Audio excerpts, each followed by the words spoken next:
대한민국, 이 나라에서 산다는 것이 너무 위험하다. 정치와 사람입니다. 현재 대한민국에서 산다는 것이 매우 위험하다는 생각이 드는 시절입니다. 이 나라에서는 사고에 대해서 예방하지 않습니다. 그리고 사고가 나도 구조해주지 않습니다. 사고가 나서 수많은 인명사고가 나더라도 이에 대한 수습을 못합니다. 수습할 사람이 없고 한다고 하더라도 엉뚱한 방향으로 합니다. 이번 이태원 참사를 보면서 참 많은 생각을 하게 됩니다.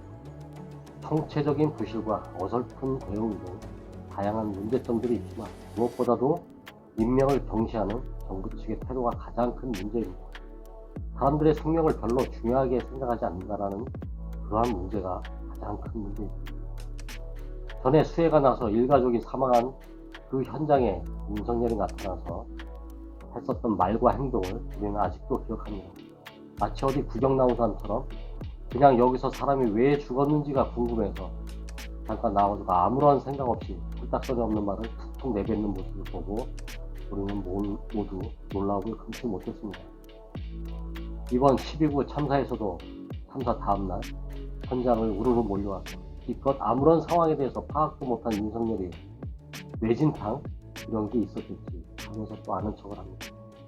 윤석열이만 빼고 대한민국의 모든 사람들은 앞사로 그 많은 인원들이 희생되었다는 것을 다들 알고 있는데 이 사람만 혼자 모르고 있는 것이죠. 5.7m? 5.7m 내에서 그 안에서? 그럼 이 폭은 얼마나 돼요? 이 폭은 3.2m입니다. 길이가 40m고 CPR을 저희가 앞사?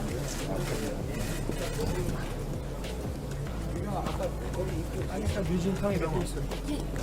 아니 압사당했다고 하는데 왜 굳이 그거를 뇌진탕이냐고 물어보냐고. 아유 허벙벙 해가지고 지금 정신이 있는 건지 지금 술이 들깬 건지 하여간 이 사람 정말 엉뚱하죠. 그리고 또 생각나시죠? 8년 전 세월호 참사 때도 박근혜 대통령이 현장 상황실에 나타나서 처음 한다는 말이 아이들이 구명조끼를 입고 있었다는, 그게 그렇게 발견하기가 힘든가요? 라고 정신 나간 소리를 했었던 것이죠. 이런 걸 어떻게 하는 걸까요 대체? 이걸 배우는 걸까요? 어쩜 이렇게 똑같은지 모르겠습니다. 구명조끼를 학생들은 입었다고 하는데 그렇게 발견하기가 힘듭니까? 사람들이 길거리에서 156명이 죽었다는 소식을 접하면 기절할 정도로 놀라고 다리에 힘이 풀려서 주저앉을 정도로 충격을 받아야 정상적인 사람이지 않겠습니까? 그런데 이 사람의 태도는 아마도 아이고 많이 죽었네 어디 한번 가볼까, 마치 이런 태도가 아니었나 싶습니다. 그리고 윤석열의 저런 말에 이번 국정감사에서 더불어민주당 의원이 한덕수 총리에게 물어보죠.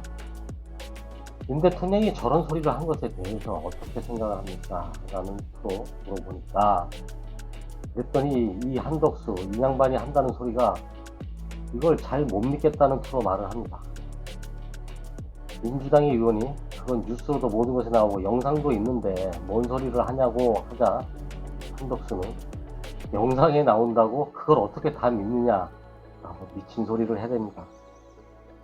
밤새 7번 지시사항을 내린 대통령이 다음날 오전 현장에서 여기서 그렇게 많이 죽었단 말이야? 뇌진탕? 이런 게 있었겠지 라고 발언하셨습니다. 저는 그거는 정말 이해가 안 됩니다. 그게 사실인지 저도 지금 어느 언론에 난 거를 제가 지금 봤습니다만 대통령께서 정말 그렇게 말씀하셨는지는 제가 지금 확인해 드릴 수가 없네요. 그렇게 말씀하셨다면 그건 문제가 있다라고 생각하시는 거죠, 총리님도? 글쎄요, 가정을 전제로 해서 말씀드리기는 좀 어렵죠. 영상에 이미 다 왜 노출되어 그렇게 있기 때문에 그렇게 영상에 났다 말씀하셨습니다. 그래가지고 다 진실은 아니지 않습니까? 그러면 무엇을 더 확인할 수 있습니까? 대통령께 여쭤봐야죠. 여쭤보셨습니까? 아니 지금 저는 처음 봤습니다. 여쭤보겠습니다. 총리님, 네. 이 뇌진탕에 대한 사건은 상당히 많은 보고가 됐습니다. 아니, 저는 지금 갑자기 무엇을 새로- 하고 계십니까? 저는 갑자기 대통령을 보좌하는 총리로서 아니 저는 갑자기 지금 대통령의 발언 하나에 대해서 아직도 인지 못하고 있다는 겁니까? 이렇게 저는- 많은 보도가 이루어졌는데 저는 갑자기 뇌진탕 그러시니까 저는 이게 진실성이 없어 보여요. 그렇기 때문에 유체이탈 화법이죠. 제대로 그 밤에 7번 지시하신 대통령은 아닌 것 같습니다. 아. 저희는 정말 대통령이 그 현장에서 그렇게 말씀하시면서 7번의 지시는 대통령 아니라 대통령 옆에 있는 사람이 한 건가? 그건 라는 상당한 의문이 들 정도로 그건 아니시. 신뢰성이 없는 유체 이탈 화법이었다. 아니 이 사람 어디서 뇌진탕 당하고 온 거 아닐까요?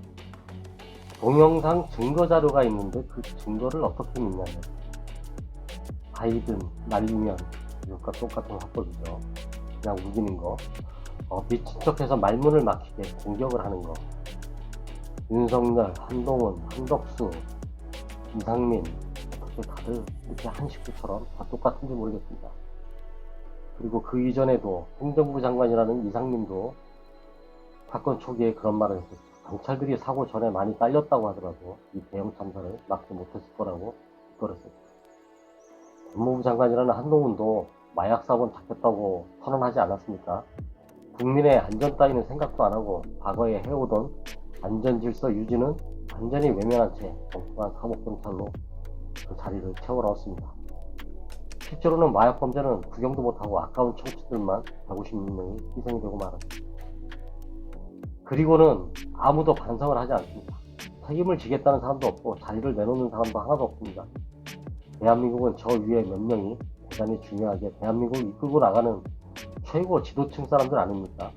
하지만 이들의 행동에서 보여지는 정서는 사람들의 목숨을 아주 하찮게 여긴다는 것입니다.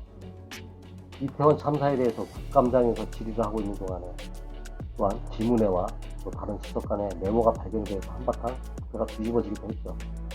이렇게 중차대하고 무거운 질의 시간에 웃기고 있네라는 메모를 주고받는 지가찰 장면이 포착이 되었습니다. 이게 저 사람들의 정서입니다.